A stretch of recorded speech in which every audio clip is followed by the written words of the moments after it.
beautiful. I am live now. Where is everybody? I'm waiting for everyone to join. Summer is here. Warm weather. Beautiful day. I hope you guys are all having an amazing time. Hey Jeff, how are you? Hello P-I-N-A. Hello. Good to see you all here. Hi Nafis. Nafis, you're following me everywhere. I'm going on Clubhouse, you're there. I'm doing a live, you're there. Are you following me everywhere, girl? Hey Yalda. Hello Paramida. Welcome everybody. Hi Vanessa. Hello Paramida. Shaman.z has joined. You are amazing. Great. You are my shadow. Okay. Hi Sima John. Good to see you. Hi Mai. Hi Naris. It's underline salmon. Hello and welcome. Fuzie Nasrin. Hello. Tell me guys, where are you joining me from? I need to know where you're joining me. It's underline shaman. Who are you, dear? Introduce yourself. Hello, Mr. Borna. Welcome. Good to have you here. Hello, M. Nasi. Hello, Mardi. Jeff, give me a few seconds. Let me welcome everyone. And I'm doing a join live, guys, with Dream is from Iran. Great, welcome. Setare, welcome. Shahab, welcome. Elahe, welcome. Yeah, I'm doing a joint live today with Doris about astrology and numerology. I also have Jeff. You guys all know Jeff, right? To see how is he looking at astrology and numerology. Does he believe in stars? Hi Minujan, welcome. 63 Iran Online, welcome. Here is Doris. Doris sent me a request, a join request. Are you excited, Dream? Yes, I am excited too. I'm actually excited every day. Guys, by the way, I want to let you know that I'm going through a lot of changes, but one of the changes that has been taking place is that Mershad officially start working. Hi, Maraljan. Mershad started officially to work on my Instagram. I want all of you to welcome Mershad and Ferishte on board. Hello, Doris. Hi, Sudi June. How are you? I'm great, lovey. Good to see you. I haven't seen you for a while. It's been a while. Yeah, last week I was doing a joint live with Suzanne. She's a life coach. So we skipped that. But I was letting everyone know that Mershad, he's 15 years old, and Ferishte are on my English Instagram. Mershad is doing an amazing job. If you look at the post since Sunday, you can see how amazing and brilliant he is with the videos and posts and stories that he's making. And I just got guided that I should get Mershad on my Instagram. So I'm very happy. And I want everyone to welcome him on board and see what an amazing job he's doing. He's creating a lot of contents and asking you to be engaging with him. So please do so. For those of you who are writing, sending me direct message, remember this is my English channel. Please write in English. Thank you so much. So Doris, tell me what's going on. So what is going on? That's a good question. Should we start with astrology? That sounds really good. Yes. Hi, Asiye. Welcome. Go ahead. Okay, so last week we didn't have a live, but it was on Tuesday. We had a really big solar eclipse happening and a new moon. So that was really exciting. It's a week later. I wish we actually had our live last week because there was so much to talk about the solar eclipse. Yeah. But that's okay. There are a couple important transits happening actually today. So Saturn and Uranus are going to be squared, which means there's going to be a little bit of difficulty in areas of authority. So Saturn is a planet that rules Capricorn, and Saturn is usually the planet of authority and government figures. So we can expect a lot of problems or big world changes happening. There's a lot of tension between the traditional older way of looking at everything and the new way, the innovation of Uranus that Uranus brings to the table. As we know, Uranus, or Uranus, people say, is the planet of innovation, novelty, new things, invention. So with Saturn and Uranus in square, there's going to be a battle between what is old and what is new, what is innovative and what is traditional. So we can expect a lot of worldly events to kind of blow up even more. They have been kind of in the process. We can see with the Indian farm protests, or everything happening with Palestine and Israel, or a lot of things are actually happening right now. So everything is going to get bigger and bigger. We're going to expect a lot of fight between what we think is traditional, what the governmental figures think is good for us, and what we decide is good for us. Yes. So let me add Jeff to join our lives. Jeff, I just added you to join my live. See if you, hello, Jeff. Hi, Jeff. Good morning to you both. How are you? I'm not gonna lie, I didn't sleep well. I'm doing okay, but I didn't sleep well, so I'm pretty tired. Why is that, Jeff? We want to know. Probably a couple of different reasons. One is partly physical. I had a pretty physical day yesterday, and the second is physical day needs to get you exhausted, and you should sleep better. yeah, probably. But I think so I don't know if you saw, like, I posted a little bit. I got this punching bag, and I think I went a little too long yesterday, and I hurt my wrist. It's kind of swollen today, so it's kind of in a lot of pain. And I've been like working on my place and renovating my place. So I was like, in addition to punching this punching bag, I was like staining floors, and just, I think I put a little too much on my body yesterday. So there's that. And then just, everything that I'm up against in the world, all that put together. Just was talking about it. Yeah. Being up against everything. Yeah, energetically. Go ahead, Doris. There's going to be a little bit of tension between what you think is good for you, the traditional way of thinking, and the new innovative way of seeing things. So we might have more problems with authority in the next few months. More problems.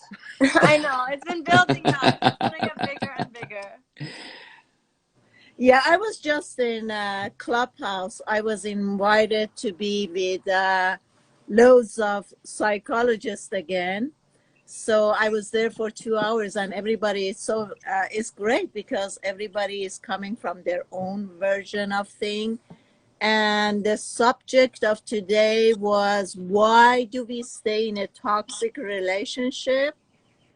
And why can't we get out?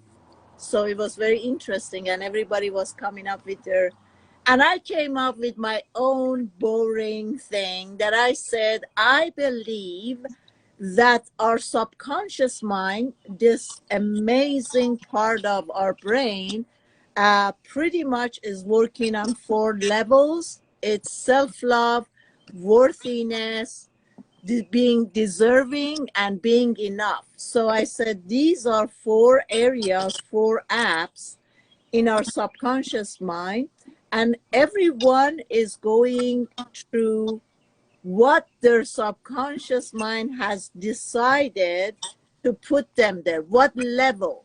Like, for instance, Doris, if I ask you on these 4 departments, self-love, worthiness, being deserving, and being enough, what numbers do you give yourself?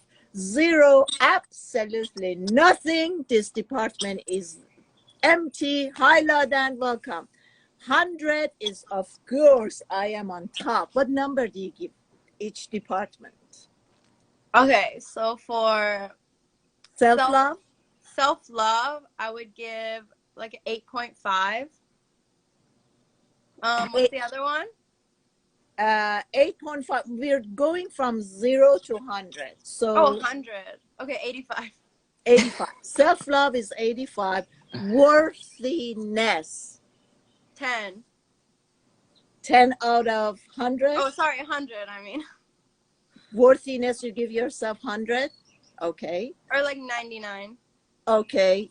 Being deserving of love, deserving of having an amazing relationship, deserving of having a good relationship, being deserving. What number do you give yourself? Like, maybe 70. 70. Okay. And being enough. 0, nothing. I'm not enough. 100, I am more than enough. I would say 90. 90. Jeff, what number do you give yourself? So with self-love, is that just like your self-image of yourself, or like the things you do for yourself? It's all in one, wrapped in one package. It's whatever you think it is. I mean, I think that I'm pretty proud of who I am. So I would say in the upper 90. I'm not going to give an exact number. I'll say in the upper 90 percentile on, really being proud of who I am for others in the world. And as far as worthiness, I think that that's hard because I think that on different levels, I feel different levels of worth. I might feel a different level of worth romantically than I do professionally or as a friend or as a family member. But if I were to average them all, I would probably say in like the 75 to 80 percentile. I think that there's certain aspects of my life that definitely bring that number down. My feeling deserved, I think, is a lot higher than that. I think those two things are kind of imbalanced, where I would be in the upper So 90. I want to, just 1 second. So I believe this is my way of looking at it. I think whatever my manifestation or my outer world is showing me right now, that's how much I feel I'm deserving. Am I in a fulfilling, loving relationship or not? Am I manifesting easily? Whatever I put my hands on, it turns into gold. Am I financially, mentally, emotionally, physically on great type shape? That's what I mean. So when you look at your outer world, where you see yourself, and in every areas, what is my relationship with my parents, with people in general? How much do I love my job? The job that I'm doing is not even a job. It's just so loving and I'm enjoying it. I'm passionate. So when you put all of this together, what number do you give yourself as far as being deserving? Yeah, I mean, as far as being deserving, I would say 80 to 90 percentile. You know, I think that that goes along with my kind of my with the first thing, which is the self-love. Like I'm proud of who I am, and I think that I think I deserve very highly as a reflection of who I think I am and how proud I am of myself. Worth can take a hit in there because I can just look at the empirical evidence. I can kind of look at my surroundings and sometimes beat myself up because the last one was, what was the fourth one? Being enough. Being enough, because that for me is low because I'm a high achiever and I'm a perfectionist and those things that kind of torture a person. So to me, it's like the deservedness is directly linked to the self-love in my eyes, in my mind, and the worthiness and I'm sorry, say, geez, last one again. Those two things to me are kind of directly linked because I feel like there's always room to grow and I can kind of always be my worst critic and look at all the things that maybe that I'm not good enough. And you could tell me I'm the most amazing person in the world and I'm going to say, but I'm not. And here's all the reasons why and fight for it. So that's where I think those two kind of relate to each other.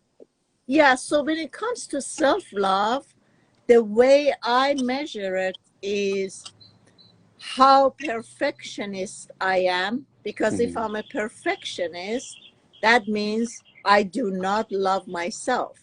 How critical I am of myself, from my height, from my weight, from the way I operate, from the way my self-talk, all of this comes to self-love. And I think a lot of time people don't really get that. Like they Sure. give themselves a much higher number Yeah. than that. From my definition, Dorsa, by saying all these things, do you still stick to the numbers that you give yourself? Sorry, are you talking to me? Yes. Oh, you said Dorsa. Oh, Doris. Yeah, I think I would give myself the same number, but if you want to explain more, maybe it'll change.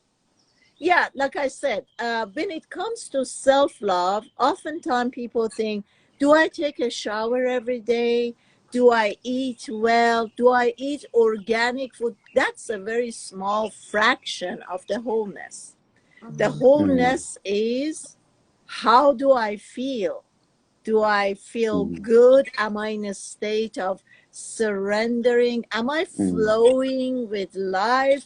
Am I every word that I say to myself is loving and I just adore myself? I'm in a full acceptance. This is self-love in my Well, definition. in that definition, right, in that definition, I'd say mine's a lot lower.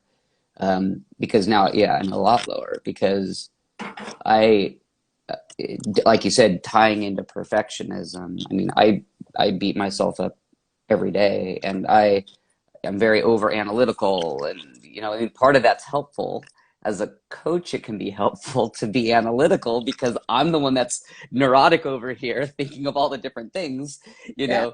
and that can help somebody who needs help. But for me, it can drive me insane, and I'll be the person to sit and, look at how a situation went, a conversation went, the outcome of something and get stuck on the outcome and be really upset if things aren't going the way that I wish that they would or want them to, for sure. So I think from that, I can definitely beat myself up and wish that things would have gone differently. I think, again, though, where I get a little bit of a challenge here, because I think if you give one number, it's not maybe that most accurate, because if I looked at myself in my health and fitness and wellness that way, like my self-love's like 100. Maybe Yeah, it's a but 99, I but want to bring something to your attention, Jeff. well, let me finish real quick though. Is if I were to then go over to, let's say, romance, or if I were to go to my friendship relationships versus my professional, You know, like those are four major things, and I'm going to rank myself very differently on those four metrics. So let me tell you what I pick up. Another misconception is I am a perfectionist and I'm so tight on my diet, and I think that's self-love.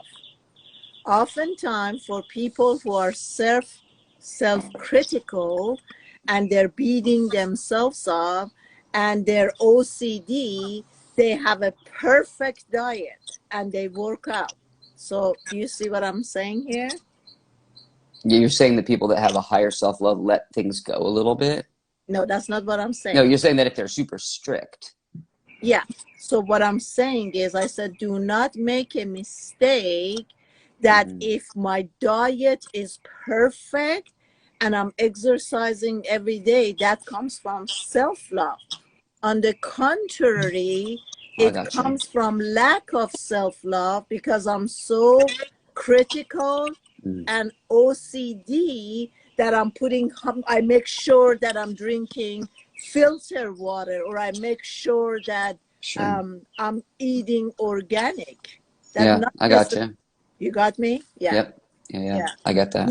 Yeah, no, and I think a lot of times, like when we look at people that are physically attractive, and I don't mean their face, because I think the face is a very unique thing. I think that a lot of times, especially today in a modern time, we don't judge attractiveness so much by the face as we do by the body, because the body is more a representation of um, like what you have access to in your life. And so, you know, if you were in poor times, if you were kind of bigger, it meant you had access to resources. So you're more attractive if your body was a little bigger. Now we look at people that are thinner and fit because, hey, you've got time and access to time and resources to get your body fit. So um, in that aspect, when you look at people who are more attractive, they're physically fit. Again, there's a lot more self-criticism in those people for sure than there are on average than people who don't, as you said, they're not always out there exercising. They're not always watching what they eat because they're just like, yeah, I don't know, it's life. I'm living it. I'm having a good time. So to your point, their self-love's kind of higher. Yeah. So that's what I mean. When I was so obsessive about my weight, I was measuring up everything. I would go to parties or even never eat a sweet, always has to say no to what. So that didn't come from self-love. That came from my obsessiveness Sure. or my over exercising, or I wouldn't miss a day to exercise. That didn't come from my self-love. That actually came out from the part of me that I was so critical of myself that I was pushing myself to have a good body. Mm-hmm. Yes. So Nafi said self-love, that means no criticism. Yeah. Yeah, that means you don't criticize yourself. So let's change the subject a little bit. Doris, tell us what's going on. You want to talk about astrology or you want to do a tarot? I can do tarot because I think I covered the astrology for the week, but also when it comes to self-love, I think people who actually love themselves don't always love themselves 100% because it's impossible to be 100% in love with yourself 100% of the time. So it's definitely not a full solid number that you can give to your level of self-love because you always have to try. You always have to try to love yourself more and more and more. I think it's not like you can't put a solid number on it, but also you have to constantly work towards loving yourself more. So it's always, you have to be in the moment and choose what someone who loves themselves would do. A Yeah. spiritual teacher named Teal Swan, she has this book written on self-love, and she talks about how she used to deal with depression. And when you're dealing with depression, you don't really listen to yourself. You don't really love yourself because you're just so consumed in the depression, depressive thoughts, and a lack of motivation. So self-love is not even in the picture. But she said with this technique of asking herself, what would someone who loves themselves would do in that moment? She started to love herself more and more every day. I think it's just choosing to do something that someone who loves themselves would do every day. Yeah, I get you. Yeah. I don't know if you know the story of Till Swan. She was abused, sexually abused as a child. Yeah. So I get it. There is a part when we're facing really deep traumas in our childhood. We have so much of that self hatred and shame that we are so far away from self love, and then we need to start, like I talk about, how to build up or fill in our emotional bank account. Are you familiar with that? I talked about it in a couple of. Do you know what I mean by that? I know what you mean by that, but I'm not 100% familiar with it. Tell me, Jeff. What did I mean by that? Well, if you can, because you're gonna take hits in life, and so it's like, where are you when you take those hits? So if you have a pretty rich bank account, you've been kind of putting, you've been kind of stockpiling the positivity, so to say. Then, like, when something negative happens, you're gonna fall. It's kind of like if you're on a really great diet, right? It's like you have a bank account for your diet. And so if you're thin, and forget like the self-criticism, let's just say a healthy diet, you're in good shape, you're thin, all that kind of stuff, and you have a cheat day. Well, you've got this bank account, this fitness health bank account, so that one cheat day doesn't mean so much. And that's the same thing kind of emotionally, where if you're in a good space, then if you take kind of a hit, you'll be more resilient. You'll be able to get back up faster and bounce back faster. What do you think, Doris? When I talk about filling up your bank account, do you know exactly what I mean by that and how we do that?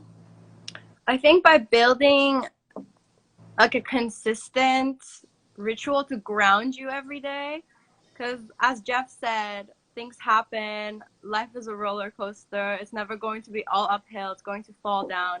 But having your own practice, your own time with yourself, meditating or having something to ground you and bring you back into your core is filling up your emotional bank account. So you're secure within yourself, that no matter what your exterior situation is, you know that you have yourself to rely on. Mm-hmm. One of the things that I want to add is, I think about this a lot, is we don't often write down like a survival strategy. We don't have a ledger of our emotional bank account. So if you have a cheat day with your diet, you can go look in the mirror and say, oh, well, look, I'm still in great shape. Look at what's in my fridge or in my cupboards or whatever. I'm still good. I still exercise. I'm going to go whatever. Speaking of a bank account, let's say that you're an investor and you lose a lot of money on one investment. Well, you can then look at all your other investments and say, well, yeah, but overall, like, I'm winning. But emotionally, what can be challenging is we don't tend to write down like a survival strategy or write down like what's in our bank account. And then when something hits, we can tend to fixate. And I tend to, as I said, like I am that person. I will fixate. It's like I've got 100 people. I've got 99 people that tell me they love me, and I'm going to fixate on the one that tells me they don't, like, Yeah. And sometimes you need to have a Word document or a piece of paper in a journal. And like, these 99 people love me. It doesn't matter that the one doesn't, or whatever it is, something like that. Or, all of these wins, you're cataloging your wins. And that's a really great way to look at your bank account, is to journal your wins. And if your win is, for some people, is getting out of bed, your win for some people is changing your diet or achieving a certain body. Your win for some people is having a certain social network or being connected to so many people, being somewhere with your spirituality. There's all sorts of things that you can win at. And, if you really want to give yourself an edge, then you should give yourself a win just for even getting up and trying, you know. And so you can sit there and say, well, I failed, but I tried, right? If you look at all the like really, really successful people, the most successful people failed more than anyone else. So, you know, but you can sit there and say, yeah, but I got these wins. I got these wins. And I have to do that because I fail a lot because I'm a high achiever. And it does not make failure ever feel good. It never feels good. Rejection never feels Yeah. good. What I do is it's like a scale. It's just I look at the amount of failures and I look at the amount of successes and effort and I go, well, you know, the successes and effort far outweigh the failures. It's not that the failures ever feel good. That's the bank account. Okay, the way I taught my students on my webinar was that I said, you're going to look at your bank account, and for most of us, our bank account is not just zero, but we are in debt. So the way we're going to start by filling in and building up to pay back our debt is we start by beating ourselves up. So every time I'm coming to be critical and say something bad to myself, I would stop myself. And for instance, I add $10 to my bank account. Then the next thing shows up, the next dialogue in my brain starts. I cut that out and I add another $10. Then I have this craving of eating some sweets or some cakes, and I tell myself, well, that's one option, but instead I will go 10 minutes walk around the block, and if that urge was still there, I will do that. So for not eating the cakes or sweet, I give myself $10, and for walking instead, I give myself another $10. So any kind of kind actions that I do to myself or whatever, whenever I'm not beating myself up or being hard on myself, I keep adding. So little by little, I'm writing it down. Little by little, I come out of my debt and I start adding more and more. Eventually, I get to zero, and then after I paid off my debt, I keep adding up and bring more money into my bank account. That's what I mean by that. Do you I think think? it's interesting that you said we start with zero or even lower than that because we're in debt. I think the debt can be connected to the traumas that a lot of us carry in our bodies, because a lot of times we go through things in our childhood that just stays stored in our body, and we go through life experiencing everything that we do without realizing that it all stems from everything that we've been conditioned to believe at a young age. So everything that you believe about yourself right now is a product of what your parents told you or what people around you told you about you when you were younger. So I think the debt really comes from childhood trauma, and the way to build that up or pay back that debt is to heal yourself. And when something comes up that is triggering to you, or if you label yourself with anything that isn't serving you anymore, it's good to bring that up to the surface and heal that trauma instead of just going through your life with $0 in your account. Mm-hmm. Yeah. So the first step is recognizing that I'm wounded. It doesn't really matter. The next step is I'm going to stop judging the past. Instead, I'm going to start acting to be kind towards myself. And by doing that, I keep building up. So how much money can you gain, Jeff, if you start doing that from now on for the rest of the day? How much debt would you pay off? I don't know. We'll find out. Ask me Yeah. again tomorrow. It all depends on, you know, and I know that at every moment we choose. We can choose to think about what's going on outside and become victim to the circumstances and blame the circumstances that's going on out there, and there's nothing working in my favor. Or we can change the way we view life and think everything is happening here, everything is here to serve me, everything is here to serve me. So it's just by changing the way, I mean, our minds start translate an event in a negative way. By coming to yourself, take full responsibility and tell yourself that I'm not going to be a victim of circumstances anymore and complain and nag about them. I'm going to stop myself right now and look at all these events. Nothing is going right in my life right now. Okay, great. But I'm going to look at every situation that is here to serve me. Now, how do I go about it? I think that's a very important way to feel. I I don't know if that's the only path I would take, because one of the things that I tend to experience is a lot of people that are positive and carry around that perspective, but they're pretty empty otherwise. And I think that what gives people, I think a lot of people pretend, and I get that we need to build the muscle that is happiness, and we need to build that bank account, and we need to do those things. But I think if there is a wound, I'm not always a fan of saying, well, if I ignore the wound and focus on all the things that are right with my body, that wound is just going to heal on its own. I don't believe that.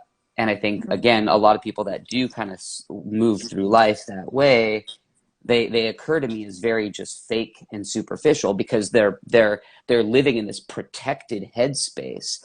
And so anything can threaten that. It's very fragile. And when you fall from that, it's a ugly, painful fall.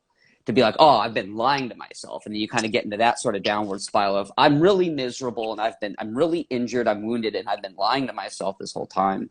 So I think that we definitely need to practice that.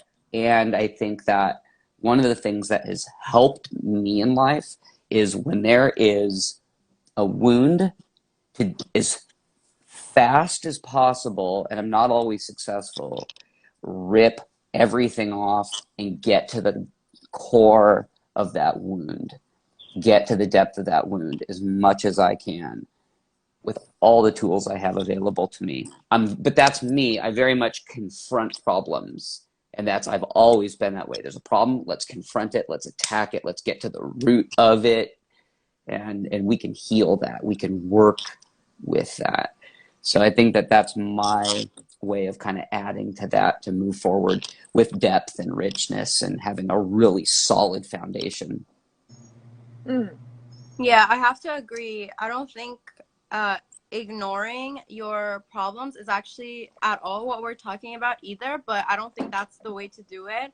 I think confronting it, they always say feel it to heal it. So you do have to allow yourself to feel your emotions in order to move on from it and heal. But I think there is such a thing as toxic positivity. Like you talked about, people saying, oh, everything is perfect, while they're actually miserable and hurting inside. So I think being honest with yourself is something that's a little bit harder, easier said than done. It's harder to do in action, but at the end of the day, it's going to serve you best if you are honest with yourself. Mm-hmm. Yeah, but I don't mean a fake boost. That's not what I meant at all.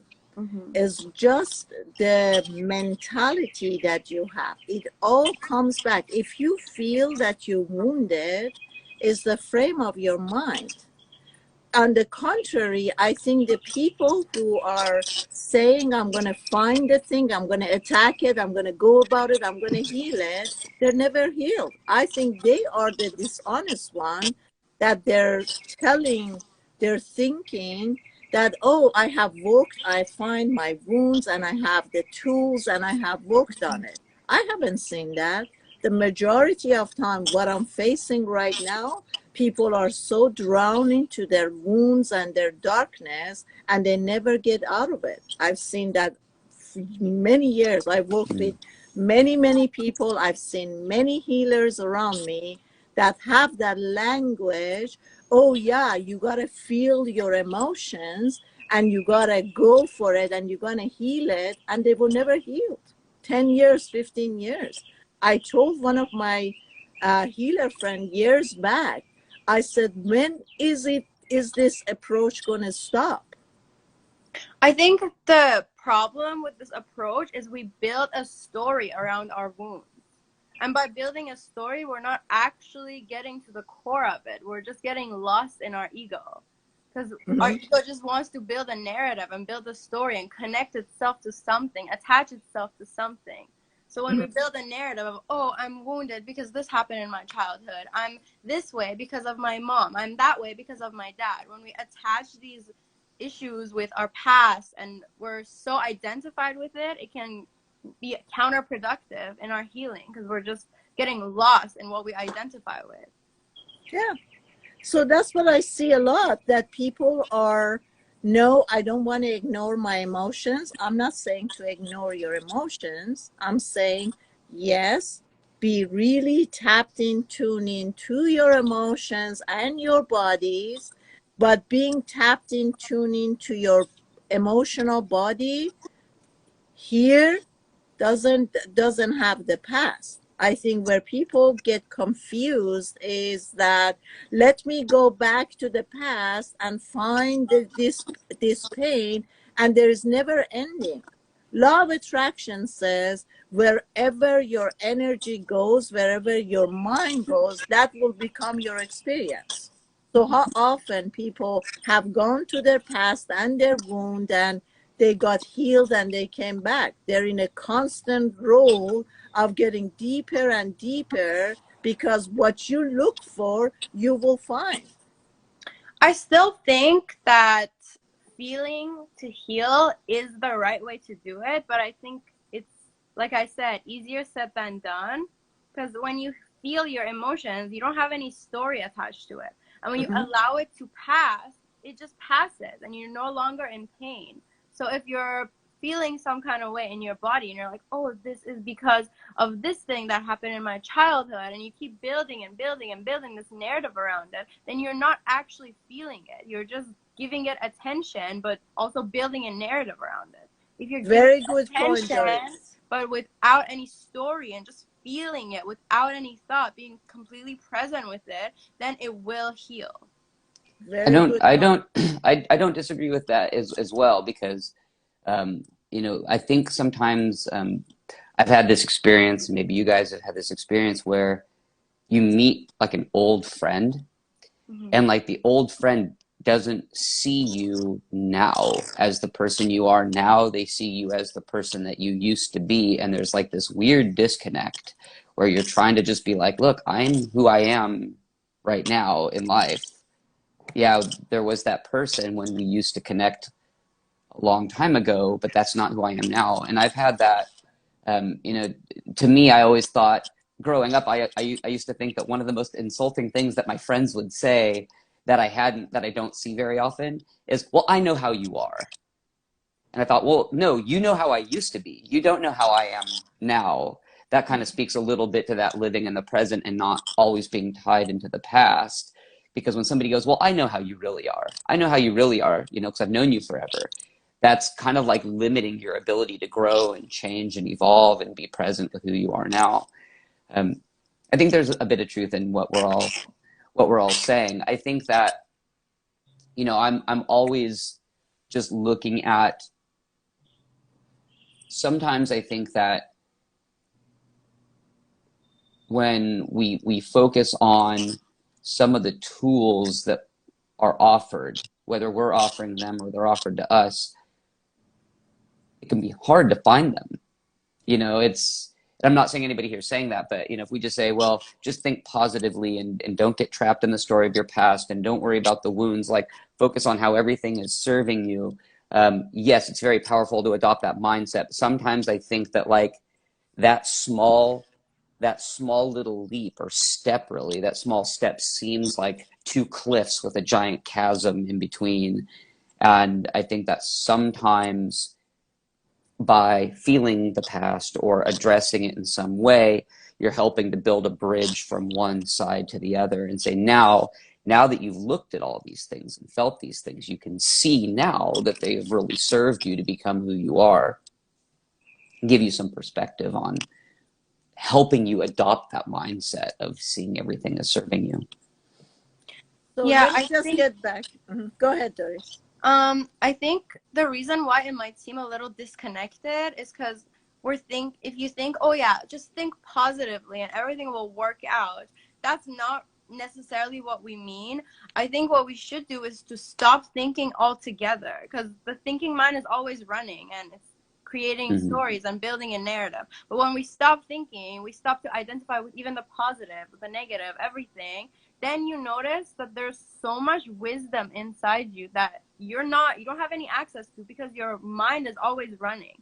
So when you stop your thinking altogether, that is when everything happens. So in the comments, someone said, how do we start to feel our emotions? The only way we can do that is to stop thinking, because we're always lost in our head. When we stop thinking, focusing on your breath or grounding yourself in some kind of way and stopping getting lost in your thoughts, then you can actually start to feel your emotions. So very good point. So let me just make this for us to click, going back to what Doris and I were saying. When we say feel your emotions, we're talking about this present moment, meaning how do I feel right now? Okay, but once your mind ego comes and connect that to your past and the story and how wounded you were and how many wounds you have, and let's go and look them up. It's hard to get rid of them. That's the extra step that you can never get out of that trap. That's a big trap. So feeling our emotions is I'm sitting right now and I'm allowing any feeling to arise. It's not connected to the past, and it has nothing to do, no connection to the future. I'm allowing that feeling to arise, and then I'm looking at the feeling. Remember, is the mind, ego, that is translating that feeling into feeling good or feeling bad, sadness or happiness. The next step is you separate that feeling and have it. I did that in Clubhouse the other day with someone who was really, really down. And in few minutes, she just raised up, totally transformed her energy and her feeling. So I told her to see that feeling as another entity, separate from you, and just tell this entity, I see you, I feel you, I'm hearing you. The minute you separate the feeling from yourself as another entity, that feeling becomes separated. The feelings are not ours. We attach, our mind ego attaches to feelings. So the minute we separate it as a different entity and ask and tell it, have a conversation with it, I see you, I hear you. Yeah, and sometimes these birds are on my case model. They're starting 12 midnight till morning. Last night at 2 a.m. I'm like, what the heck? And they don't stop singing. Anyway, going back to our subject, so you're making that feeling an entity. I see you, I'm hearing you, and all that. And then I'm listening. What is it that you would like to bring to my attention? You're having a conversation, and then you train your ears to hear. Make it a real person and see after a few minutes how that feeling transforms into nothingness, and there's no attachment. You let it go. Okay. So, let's do a tarot, Doris. Let's do a collective card reading and see how comes up. For sure. What comes up? Okay, I'm using the Rider deck. This is my favorite one. Hi, Parisa. Welcome, everyone. So we already had a card fall out, and it's the 9 of Swords. And as you can tell, this is what I like about tarot. It's very intuitive. So you can just take a look and already you can see a story. So whatever you see here is, I think, what your vibration is. But for me, this feels like we're moving on from something that no longer serves us. We're moving on to a new chapter. And it feels like we're still a little bit stuck in the past, but we're moving forward to the future. We're moving to a new island.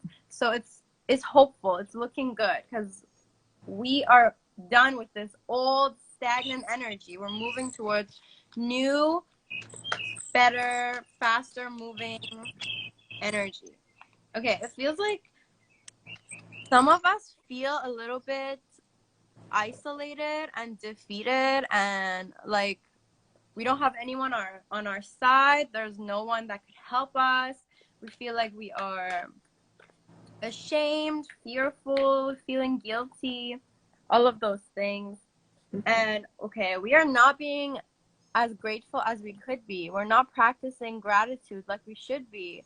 We have all of this pentacles here. We have all of these coins, all of these achievements, and we're still looking at it with disappointment. Like, oh, it could be more. It could be this and this and this, but this is all I have.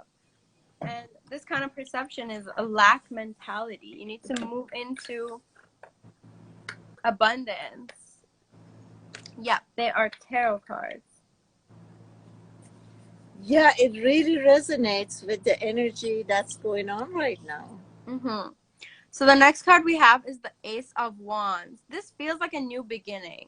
Honestly, it feels like all of this feeling of stagnation and slow moving, feeling betrayed, feeling lost, feeling isolated. This feels like a new beginning. Like I said at the beginning of the reading with this card, we're moving away from something that makes us feel guilty, ashamed, ungrateful. We have all of this achievement. We have all of this abundance, but we're still not seeing all of it. But this feels like a new birth to something new, to your passion. It's going to bring life, energy, happiness, joy, new ideas into your life. And it feels like a fresh start. Suddenly, guys, I got this smell so funny. I got this smell of when I was in Peru and I took these people in Amazon jungle. They made some rice, and suddenly I got this smell of when they were cooking the rice, over some woods, and it had that smoky wood smell. And I'm like, oh my God, that was so great. Yes. I'm in Peru. Okay, the next card that fell out is the Hierophant, which I think really brings everything together. This card is all about practicing your spirituality and mostly just going within and trusting that you have the teacher that you need within you. You are your own guru, as a lot of spiritual teachers say. So finding that voice within you, connecting with your higher self, is going to really get you through this. It feels like there's a lot of healing to be done for a lot of us. But this new idea, this new beginning is really going to bring in new energies of feeling connected with your higher self and diving deeper into your spiritual journey. It really does feel like a time of enlightenment. How old are you, Doris? I'm 20. I'm turning 21 in 3 weeks. You're turning 21, going into 91. Feels like it. How many people are cooking rice right now? Huh? Nasim says I'm cooking it. I'm cooking rice right now. Zore is saying, who else is cooking rice right now? Me. Just kidding. I'm not. It's morning. I guess I could cook some rice in the morning. There's no problem with that. Zore, where's Mershad? I spoke very highly of him. Is he not here? Is Mershad not present in my live Instagram? Yeah. I think Mershad is Zore's adopted son. Zore discovered him because when he was sending us message, I think the other Sudabe Burnett and Sudi Fitness, they kind of ignored him. And then he went to Zore, and Zore is the one who who got him on board. Zore, I asked you, where is Mershad? He's sleeping? How do you know, Ladan? How do you know? It's really funny, guys. We had Zora send me another 12-year-old girl or boy who does Instagram and social media. Amazing work at 12 years old. And we got a 16-year-old. So I know Ladan is past 10 in Iran. Do you know how late Mershad is staying with me? He just finished. He did his final Sunday, and he's with me. Oh yeah, it's football. There we go. That's why they closed the room in Clubhouse. I was in Clubhouse, and they cut it out sharply at 9:30, which was good for me. So Yeah. Iran is playing with whom? That everybody's hooked on. Um, We let me know take Iran is soccer playing. very seriously in Iran. What? We take soccer or football really seriously in Iran. I know that, but Ladan, who is Iran playing against? Iraq. Iraq. Oh my God. Okay. It's a heated game. Crosstown rivals. Okay. I can do a specific reading for anyone. So, Sudi Jun or Jeff, would you like me to do one for you, or should I do it for someone in the audience? It's up to Jeff, but we just have one because we've been going live for 55 minutes. So Okay, I can do for Marl. No, Marl is too spoiled. She keeps getting things every time. Okay. But she's so loyal. She comes back every time, so she deserves it. I know. Okay. Do it for Marl. All right, Marl. Let's see what messages we have for you. And I can't remember right now. My brain is so foggy. Was Marl a Gemini or Marl? Were you Gemini?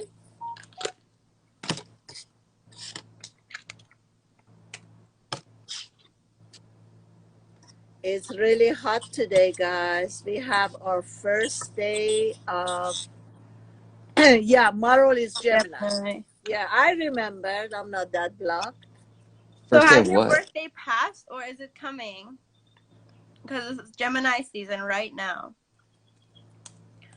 So it feels like you have a lot of things on your mind right now. It is Gemini season, and Geminis are known to be very thinking all the time, fast thoughts. So okay, it was May 28th, so it was a while ago. So it feels like you have a lot on your mind. It's moving really fast, but it feels like you're being really helpful to other people. You're using your energy for good service, and this is going to serve you in the long run. Seeing this here, also this message is not just for Marl, it's for whoever that resonates with it. And I could say something that resonates with Sudi or Jeff. So just take whatever you resonate with. So it seems like helping someone else, or maybe someone is helping you, but this feeling of like being helped, being cared for, is making you feel a little bit like overwhelmed, like you don't deserve it, and it's making it hard for, I feel like there's a lot of wounds in terms of receiving help and getting or giving help. I think the message here is to be more generous with your services and be more receiving of other people, allow other people to help you out. You might not expect it, but maybe you will have some dreams that are a little bit weird. Maybe something will keep you up at night. I feel like this might be related to a new career that you're going to start. Is there a new job coming up for you, Mara, or whoever? It feels like a lot of us are going to start new careers. And we might have a little bit of stress for that, but the key thing, we got this card again, the key thing to remember is to not look at what you have with this kind of expression, like, oh, it could be more. Don't have this lack mentality. Be more abundant and be more grateful. And the bottom deck energy, yeah, a lot of the same cards are popping up. So I feel like it's pretty much just an energy reading for everyone. But this is saying that you might feel isolated or alone. So I feel like it's okay to be giving and it's okay to receive. Be open to receiving help from others and practice gratitude. So one more last one very quickly for Susan. She's a Pisces because she asked way before Marl, and this would be our last card reading for Suzanne, Pisces. Okay, it feels like there is a career, some kind of career in the works for you, but it feels kind of immature. Oh, okay. But I see a lot of good karma coming your way. You're going to complete something. You're going to finish this job, this offer, and it's going to help you grow. And I see a wedding. I don't know if that rings any bells, but you might be getting married or going to a wedding sometime. Or your kid is getting married, or your kid is getting involved with someone. Yeah, totally could be.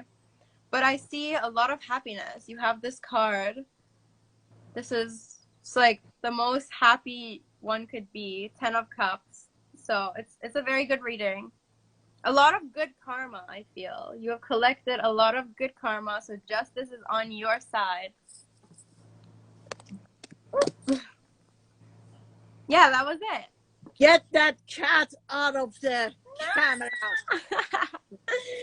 He's so cute. So all that right, was so it. then I hope that resonated for you. Thank you so much. Thanks, everyone. Thank you, Jeff and Doris. Thank you. We'll see you guys next Tuesday with Jeff and Doris. Don't forget, Thursday, I'm doing a joint live with Simone. I think I want to talk about gut bacteria and microbiome. So, Jeff, you're more than welcome to join us, and also Doris, Thursday at 10 a.m. And don't forget, guys, as usual, like, share, and write comments. And I'm going to tell you guys again that Mershad is on my Instagram right now. He's also uploading my videos on YouTube and Facebook. So he's trying to get you guys to be very engaging and write a lot of comments and be engaging with him. Have a lovely rest of your day, and bye-bye. Thank you. Bye, Thank love. you. Bye. Bye.